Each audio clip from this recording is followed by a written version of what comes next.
बोलो श्रीमद्भागवत महापुराण की, श्री कृष्ण देवपायन वेदव्यास जीवों की, श्री शुक मुनि की, परीक्षित महाराज की, सुत मुनि की, सनकादि ऋषिवृंदों की, नैमिषारण्य सत्रों की, आपन गुरुदेव की, आपन वरिष्ठ देव की, आस्थान पुरुष की, चार धाम की, चारि संप्रदाय की, चारि आचार्य की, बामन द्वारा की, बलभद्र यात्रा की, भागवत सप्ताह ज्ञान यज्ञ की, सप्ताह यज्ञ पंचम दिवस की। जय जय श्री राधे श्याम निताई गौर हरि हरि।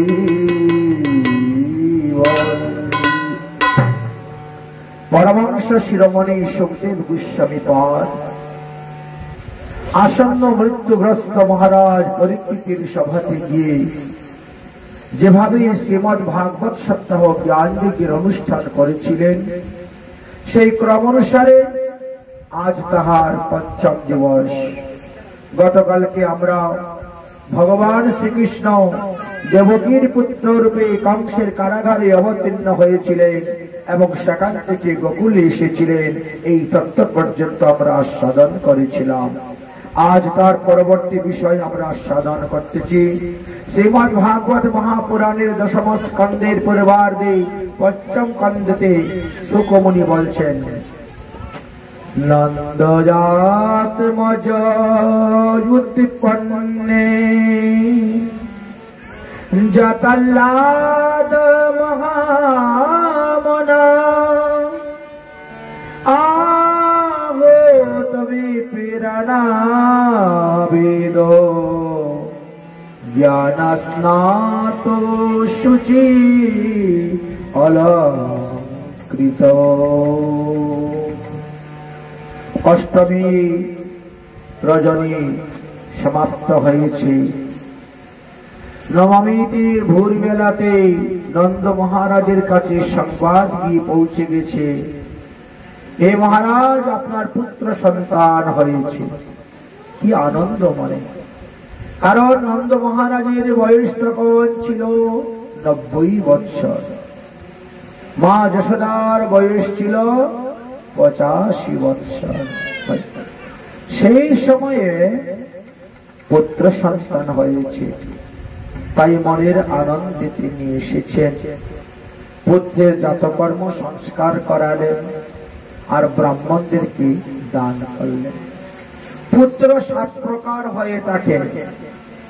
এই জগতে 7 প্রকার পুত্র আছে।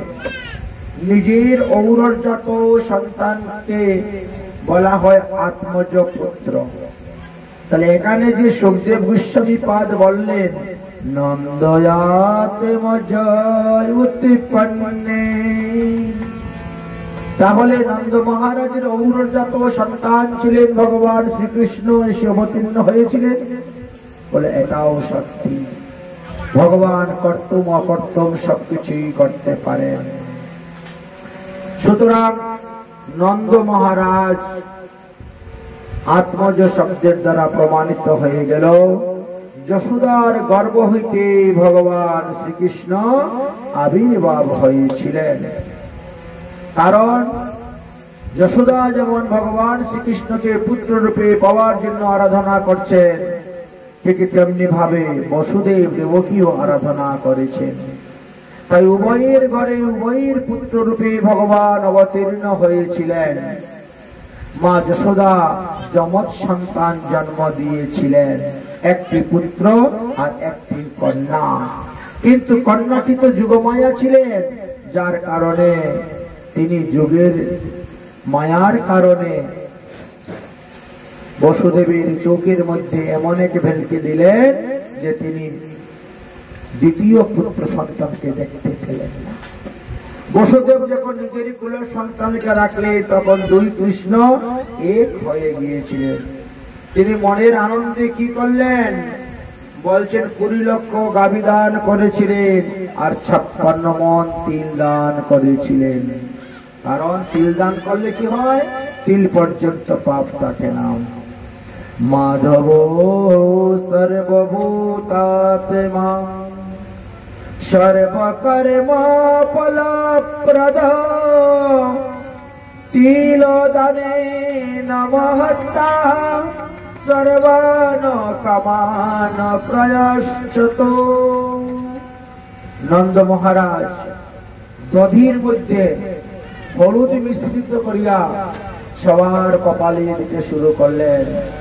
আমাদের মহাজনগণ বলছেন, বলেন নিশি অবসরে জাগি বজেশ্বরী হেরয়ে বালক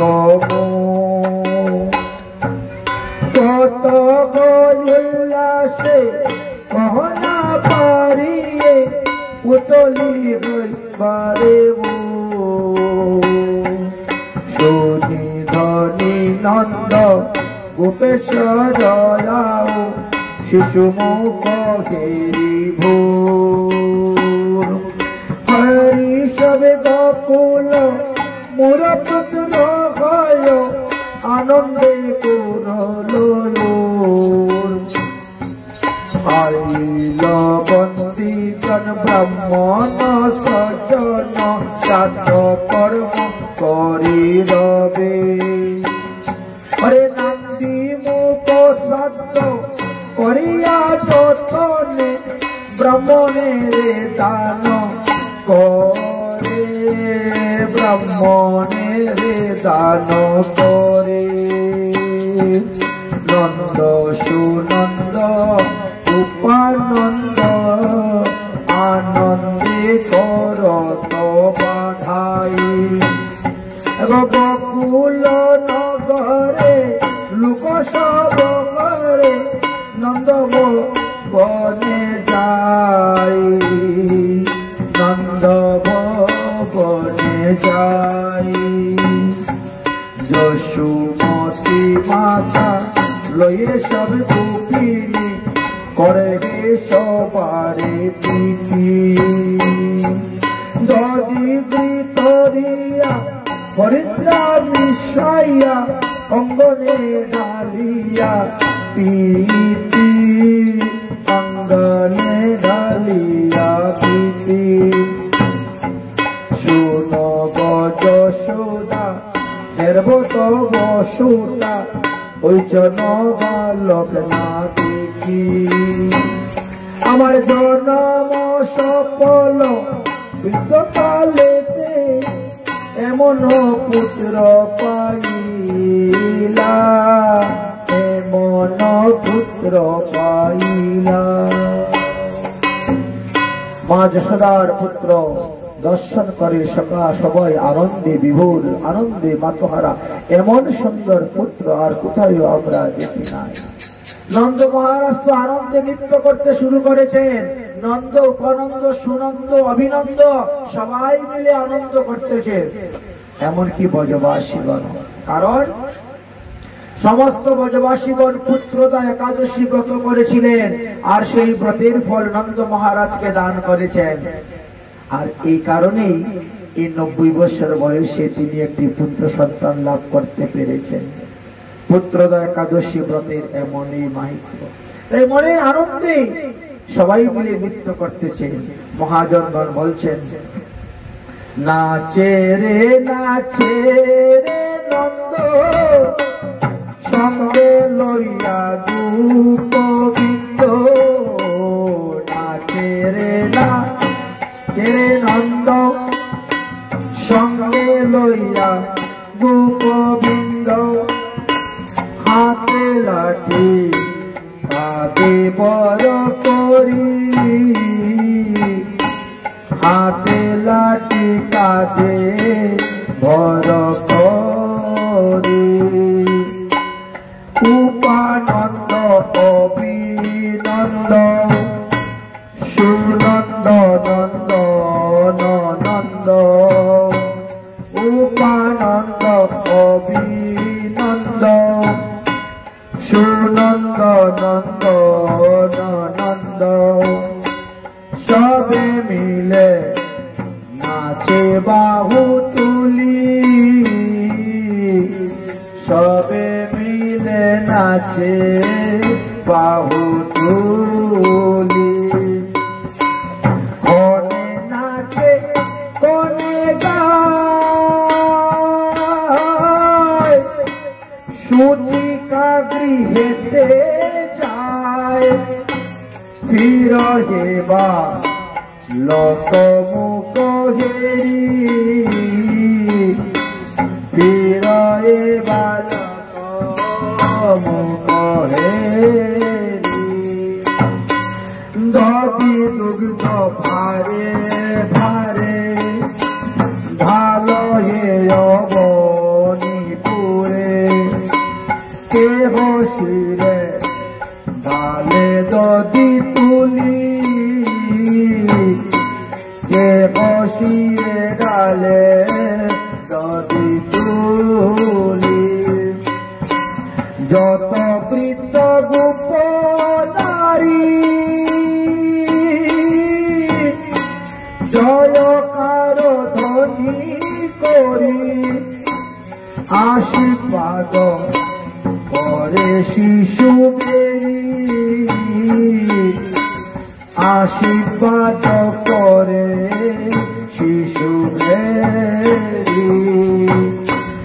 নর্তক বাদক যত নাচে যায় শত শত, ধেনু ধায় উচ্চ পুচ করি,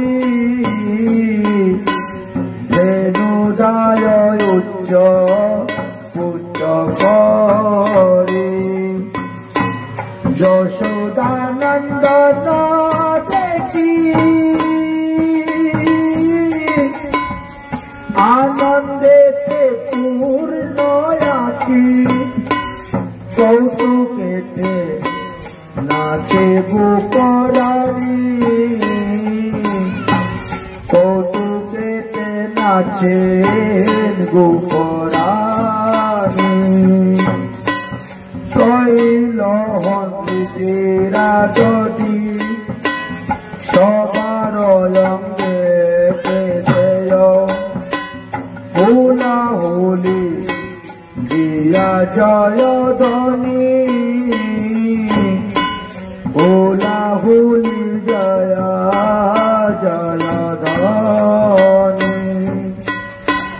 কেহ গায় কেহ নাচে, কেহ নাদা বাদ্য বাজে, আনন্দের নাহির সীমা, আনন্দের নাহি ওর সীমা। উৎসব করগে রুলে গণ গণ হরি বলে, কি কহিব যশোদার মহিমা, কি কহিব যশোদার মহিমা। অলিক ভুবনপতি অনাথ জনার গতি, সকল দে বড় শিরমণি, যুগ মায়া পূর্ণবাসী। বলে কথা হাসি হাসি, বড় ভাগ্য বতী নন্দরানী, বড় ভাগ্যবতী নন্দরানী।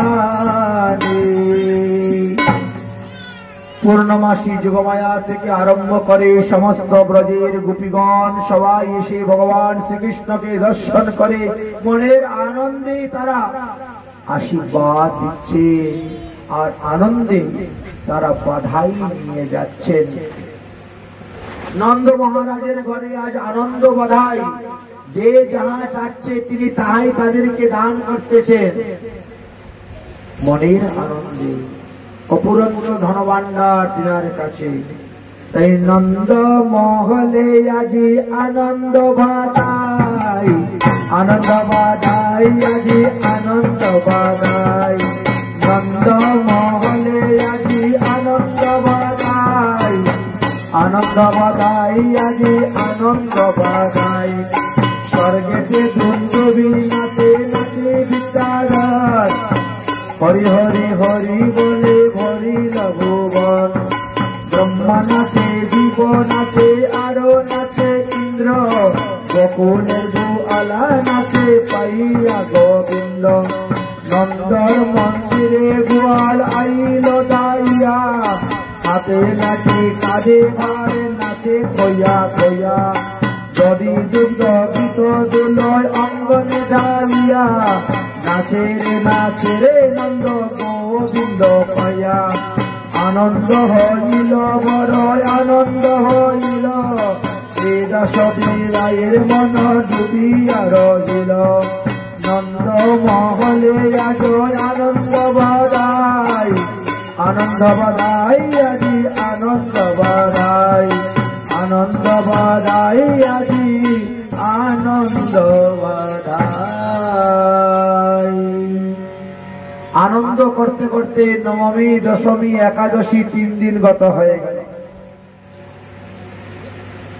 নবমী, দশমী, একাদশী 3 দিন গত হয়ে গিয়েছে। নন্দ মহারাজ মনে মনে চিন্তা করলেন, এই বছরের খাজনাটা কংসকে দেওয়া বাকি আছে, তাই আমি মথুরায় যাব, কংসকে খাজনাটা দিয়ে আসব। আর আমার যে একটা পুত্র সন্তান হয়েছে গত অষ্টমী মধ্যরাত্রে, এই কথাও জানিয়ে আসবো। নন্দ মহারাজ পুত্র সন্তান হয়েছেন বলে মনের আনন্দে তিনি মথুরায় গিয়ে উপস্থিত হয়েছেন। ভোজরাজ কংস কি জয় হোক। আরে নন্দ মহারাজ, আপনার হঠাৎ আগমন কি ব্যাপার? বলে খাজনা দিতে এসেছি,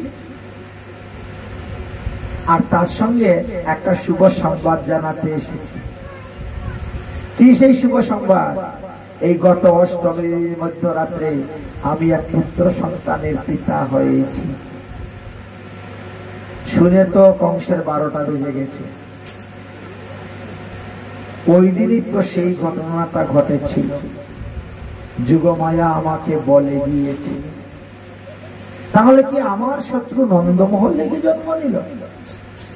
কিন্তু সেটা হবেই বা কেন? আকাশবাণী করেছিল দেবকীর অষ্টম গর্ভজাত সন্তান।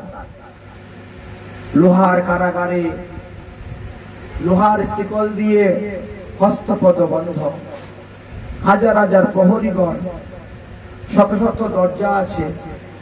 কেমন করেই বা এখান থেকে সেই বালক যাবে? বাইরে দিয়ে খুব আনন্দ দেখাচ্ছে, খুব ভালো হয়েছে, খুব ভালো হয়েছে, আপনি বৃদ্ধ বয়সে একজন পুত্র সন্তান পেয়েছেন, অন্ততপক্ষে আপনার বংশে শান্ত পিণ্ডি তর্পণ করার মতো তো রইল বংশ।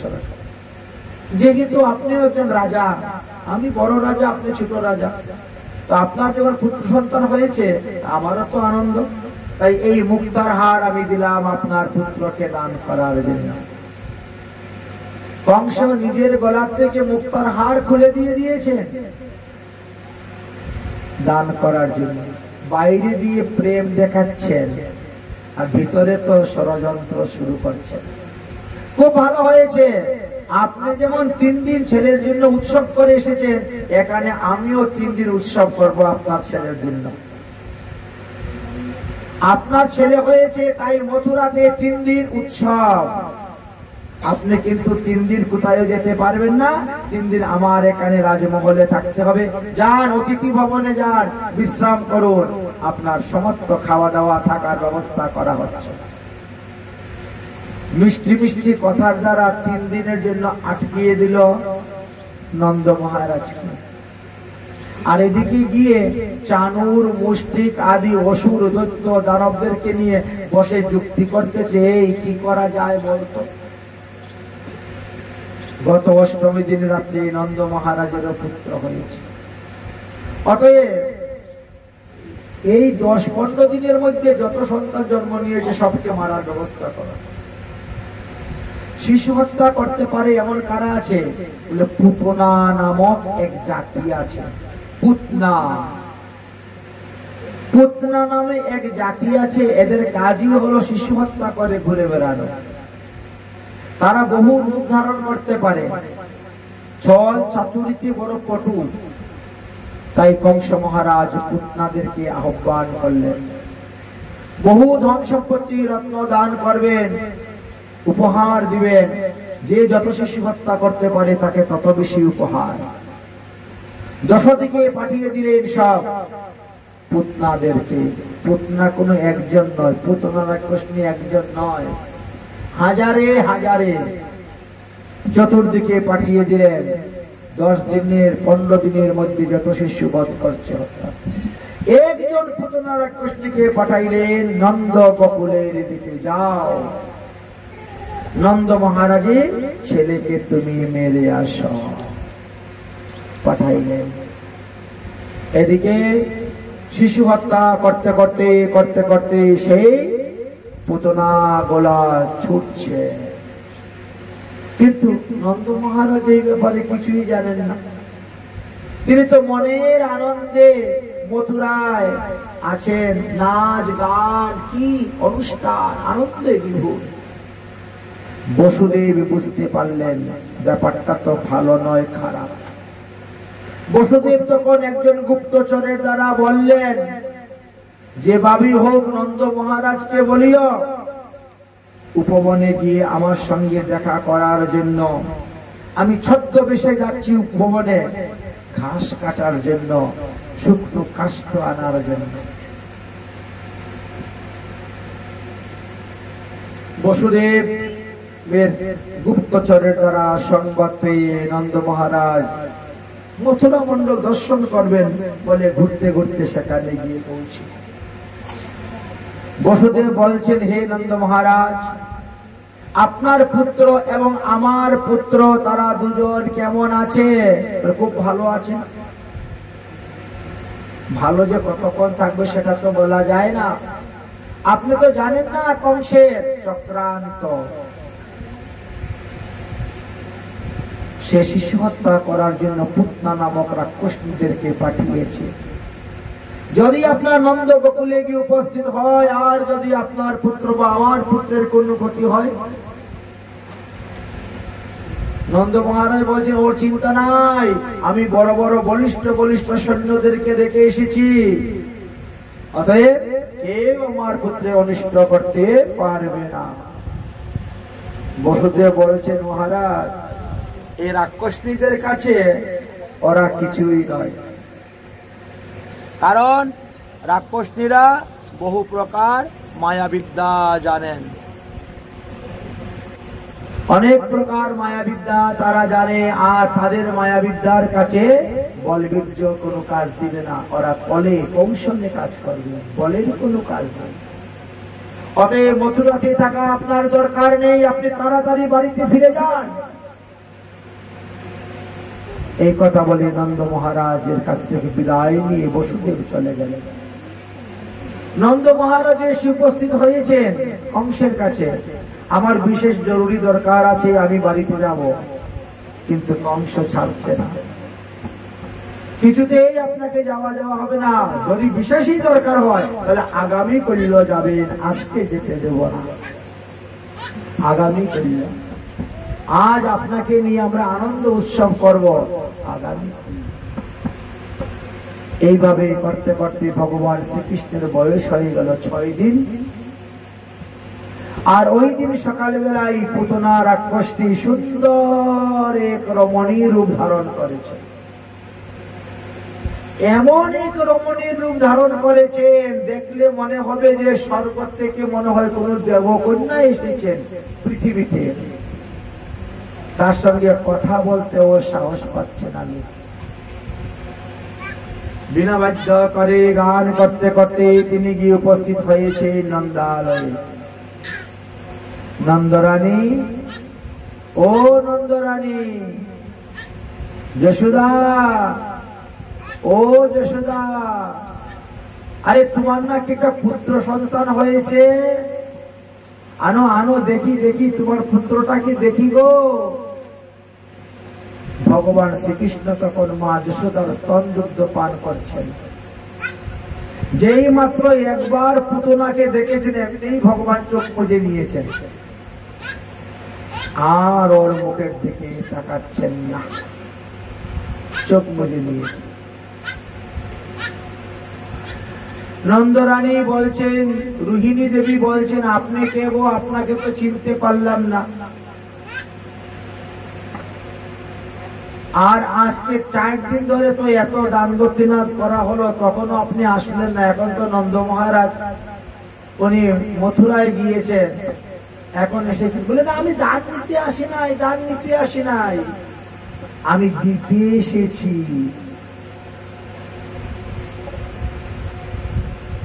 দেখি তোমার পুত্রটাকে নিয়ে আসো, তোমার পুত্রটাকে দেখবো।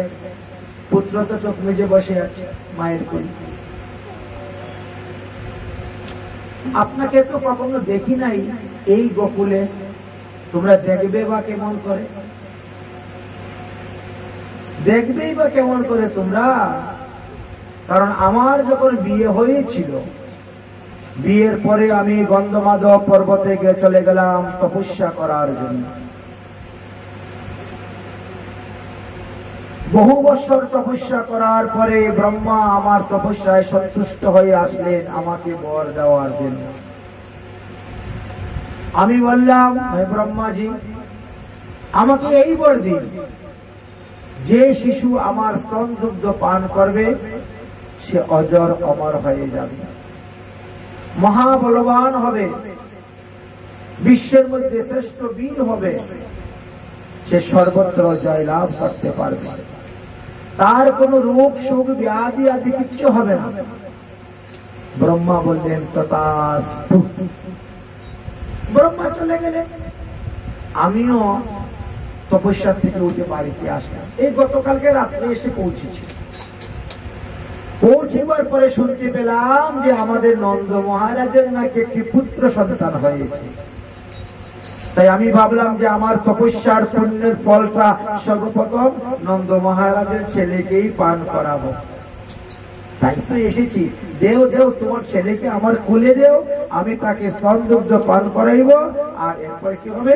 সে অজর অমর হয়ে যাবে, তার মৃত্যু হইবে না। মা যশোদা বলছেন, আমার ছেলে তখন ঘুমাচ্ছে, আরো ভালো ঘুমাচ্ছে, তো আরো ভালো। ঘুমের ঘরে যদি তার মুখের মধ্যে স্তন দেওয়া হয়, তা সে এমনি খেতে শুরু করবে, সে তো বুঝতে পারবে না যে আমার মায়ের না অন্য মায়ের। পরীক্ষিত মহারাজ বলছেন, গুরুদেব, ভগবান শ্রীকৃষ্ণ এই পুতনা রাক্ষসীকে দেখে চক্ষু বন্ধ করে দিয়েছিলেন কেন? তার কারণটা কি? পরীক্ষিত মহারাজ বলেন, আরে বালকের স্বভাব, ভগবান তো নররূপ ধারণ করে এসেছেন না, মনুষ্য যখন আশ্রিত, বালকদের স্বভাব হইতো অন্য কাউকে দেখলে ভয় পায়, চোখ মুজে নেয়। কিন্তু এই বালক তো সাধারণ বালক নয়। তাহলে কেন হলো? দেখো গুরুদেব, আপনি যেটা বলছেন মনে হয় এটা সুসিদ্ধান্ত নয়। এর থেকে যদি কোনো সুসিদ্ধান্ত থাকে তাহলে আপনি আমাকে কৃপা করিয়া বলুন, আমি তাহা শ্রবণ করতে চাই। সুখদেবজি বললেন, দেখো, ভগবান শ্রীকৃষ্ণ মনে মনে চিন্তা করলেন, আমি যতবার পৃথিবীতে অবতীর্ণ হই ততবার লোক আমার মুখে মাখন মিশ্রিকে দেয়, মধু দেয়, কোন জন্মে কেউ আমাকে বিষ দেয় নাই খেতে। আর পুতনা রাক্ষসটি তার স্তনের মধ্যে কালকূট বিষ মাখিয়ে এসেছে আমাকে মারার জন্য। বিষ খাওয়ার অভ্যাস তো আমার নাই, বিষ খাওয়ার অভ্যাস আছে মহাদেবের। তাই ভগবান চোখ বন্ধ করে মনে মনে ধ্যান করতেছেন, বলে, মহাদেব তুমি এসে এখন আমার ভিতরে ঢুকে যাও, আর পুতনা রাক্ষসী ওই বিষগুলা পান করে নাও, তোমার তো বিষ খেয়ে অভ্যাস আছে। পরীক্ষিত বলছে, গুরুদেব এটাও সুসিদ্ধান্ত নয়, কারণ ভগবানের কোন অবতার হলেন মহাদেব, আর যেখানে স্বয়ং ভগবান এসেছেন তিনি কি আর মহাদেবের ধ্যান করবেন? তিনি তো বিষকে জল করতে পারেন, তাহলে তিনার চোখ মোজার কারণ কি? তখন বললেন যে দেখো, এই যে পুতনা রাক্ষসী ইনি পূর্বজন্মে ছিলেন বলিরাজার কন্যা রত্নমালা। ভগবান যখন বামন রূপ ধারণ করে বলিরাজার যজ্ঞতে গিয়েছিলেন, তখনই রত্নমালা বলছে, বাহ কি সুন্দর ছেলে রে, এই ছেলেকে যদি কুলে নিয়ে আমি স্তন দুগ্ধ পান করাইতে পারতাম, আমার এই নারী জীবনটা সফল হইত। ভগবান বটু তখন বলেছিলেন, তথাস্তু, আমি তোমার স্তন দুগ্ধ পান করব। কিন্তু পরবর্তী সময়ে ভগবান বামনদেব যখন ত্রিবিক্রম হয়ে গেলেন, 3 পা ভূমির ছলনায় স্বর্গমুক্ত পাতাল ত্রিভুবন নিয়ে নিলেন, 3য় চরণ ভূমি দিতে পারল না বলে বলিরাজকে নাগ পাশে বরুণ পাশে বন্ধ করে নিলেন।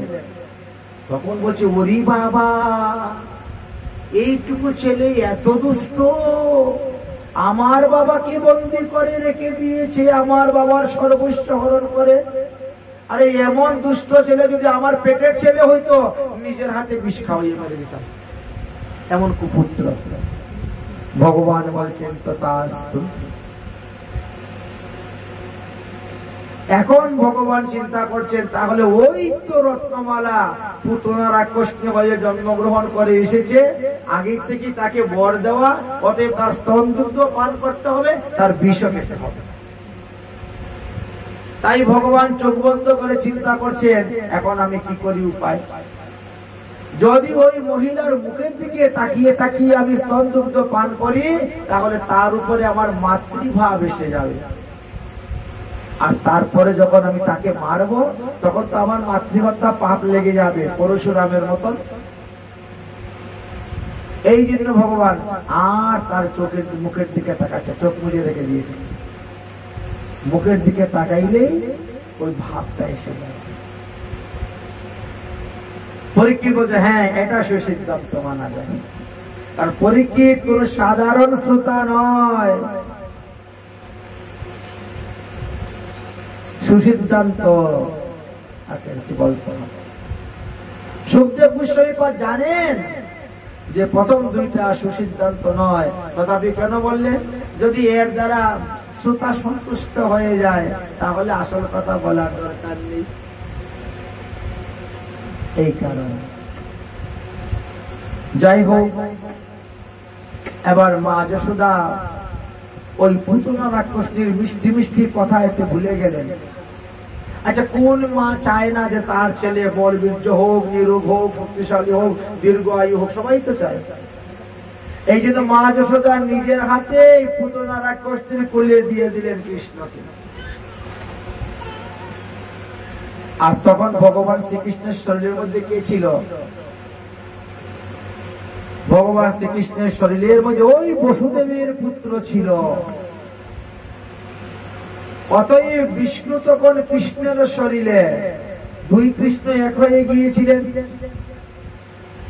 অতএব বিষ্ণু তখন কৃষ্ণের শরীরে, আর বিষ্ণু দ্বারা কৃষ্ণ করেন অসুর সংহারে। তখন নন্দনন্দন কৃষ্ণ বলছেন, হে দেবকী নন্দন, তুমি এই রাক্ষসীকে মারো। এই লীলায় আমার কোন অসুর নিধন লীলা নাই, তুমি মারো। আনুষঙ্গক কর্ম এই অসুর মারণ, যে লাগিয়ায় অবতার কহি সেই তো মূল কারণ। তাই সেই মূল কারণের কথাই বলছেন। এবার সাধারণ বাচ্চারা যেভাবে মাতৃস্তন পান করে, ভগবানও সেইভাবেই পুতনা রাক্ষসীর মাতৃস্তন পান করতে শুরু করলেন। 2 করে স্তন ধরিয়া ভগবান চিবুক করিয়া তবে দিলাই এক টান, প্রাণ সহ স্তন তার পিলেন শ্রীহরি, ছাড় ছাড় ছাড় ছাড় বলেনি সাচরি। পুতনা কৃষ্ণ বলছে, ওরে ছেড়ে দে, ছেড়ে দে, ছেড়ে দে, আমি তোর মা নয়, আমি তোর মা নয়, আমাকে ছেড়ে দে। সামঞ্চ সামঞ্চ মিতি প্রবাসিনী। ভগবান তো 6 দিনের বালক, তিনি মনে মনে বলেন, আরে বেটি জানিস না, আমি যাকে একবার ধরি এত সহজে তারে ছাড়ি না। ভগবান তো ধরার মতনই ধরলেন, পুতনার প্রাণ সহ তিনি পান করে নিলেন। আর পুতনা ছটফট ছটফট করতে শুরু করলো। তার আসল রূপটা এখন প্রকাশ হয়ে গেল, নকল রূপ মায়া রূপ কোথায় চলে গেল। কৃষ্ণকে নিয়ে প্রাণপণে দৌড়তে শুরু করলো। কিছু দূর যাওয়ার পরেই প্রাণহীন অবস্থায় পড়ে গেল। গড়াগড়ি গড়াগড়ি করতে করতে 18 কিলোমিটারের যত গাছপালা আছে ভেঙে চুরমার করে দিল। আর তারপরে সে মারা গেল। বিকট শরীর, পা দুইটা দেখলে মনে হবে নদীর 2 তীর, নাভিটা দেখলে মনে হবে একটা বিরাট বড় কুয়া, চক্ষু দুইটা দেখলে পরে, কর্ণ দুইটা দেখলে পরে মনে হয় এত পর্বতের গুফা। এত বড় শরীর। ব্রজবাসীগণ তো দৌড়তে শুরু করেছেন কৃষ্ণকে আনার জন্য। রাক্ষসনী মারা যাওয়ার পরে লম্বা লম্বা মই নিয়ে, নিশানি নিয়ে পুতনা রাক্ষসনীর দেহের উপরে উঠেছে। কত বড় শরীর তার। সেখান থেকে গোপালকে নিয়ে আসলেন। নিয়ে আসার পরে বাৎসল্য প্রেমের পরাকাষ্ঠা ব্রজগোপীগণ ভগবান শ্রীকৃষ্ণের শরীরে গোমূত্র, গোময়, পঞ্চামৃত, পঞ্চগব্য দিয়ে স্নান করাইলেন। আর এক একটা মন্ত্র বলে বলে রক্ষা কবচ বেঁধে দিলেন ভগবান শ্রীকৃষ্ণের শরীরে। ভগবান শ্রীকৃষ্ণের অঙ্গন্যাস করন্যাস করলেন। আর ভগবান তখন খিলখিল খিলখিল করে হাসতে শুরু করে দিয়েছেন। কেন ভগবান হাসছেন? আর ভগবানের নাম দিয়ে, ভগবানের নামের দোয়াই দিয়ে ভগবানকে ফু দিচ্ছে। কবিরাজরা ফু দেয় না, দেখেন না, মন্ত্র বলে। ব্রজগোপীরা তারাও সেইভাবে, হে অজ ভগবান, তুমি আমার গোপালের চরণ দুটি রক্ষা করো। একটা ফু দিয়ে দিল। হে মণিময় ভগবান, তুমি আমার ছেলের জানু রক্ষা করো। হে যজ্ঞ পুরুষ ভগবান, তুমি আমার ছেলের গুরুদয় রক্ষা করো। হে অচ্যুত ভগবান, তুমি আমার ছেলের কটিদেশ রক্ষা করো। হে হয়গ্রীব ভগবান, তুমি আমার ছেলের উদর রক্ষা করো। হে কেশব ভগবান, তুমি আমার ছেলের হৃদয় রক্ষা করো। এইভাবে মন্ত্র বলা শুরু করেছে। আর ভগবান খিলখিল করে হাসে, বলে দেখো দেখো দেখো, আমার নাম দিয়ে, আমার নামের দোয়াই দিয়ে আমারই ফু দিচ্ছে, দিয়ে আমার অঙ্গন্যাস করন্যাস করে রক্ষাবন্ধন বেঁধে দিচ্ছে আমার শরীরে। হাসবে না ভগবান? কিন্তু অন্যরা কেউ বুঝতে পারলেন না যে ভগবান কেন হাসতেছে। এখানে একটা নয়, দুটা নয়, তিনটা নয়,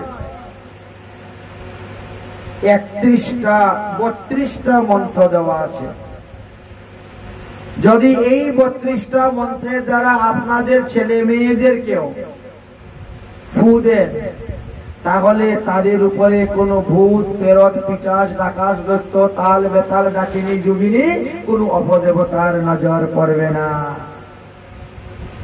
রোগ সুখ ব্যাধি থেকে ভালো হবে। ভাগবতের 10ম স্কন্ধের 6ষ্ঠ অধ্যায়ের 22 নম্বর শ্লোক থেকে আরম্ভ করে 28 নম্বর শ্লোক পর্যন্ত দেওয়া আছে। অতএব যাদের সন্তানাদি হয়েছে তারা এই মন্ত্রগুলা উচ্চারণ করে করে ফু দিলে বাচ্চাদের শরীরে কোনো নজর লাগবে না, কোনো রোগ সুখ ব্যাধি, কোনো অপদেবতা আসবে না। যাই হোক, এবার সবাই মিলে চিন্তা করতেছেন, এত বড় শরীরটাকে আমরা কি করব, কেমন করে জ্বালাবো, পুড়ব।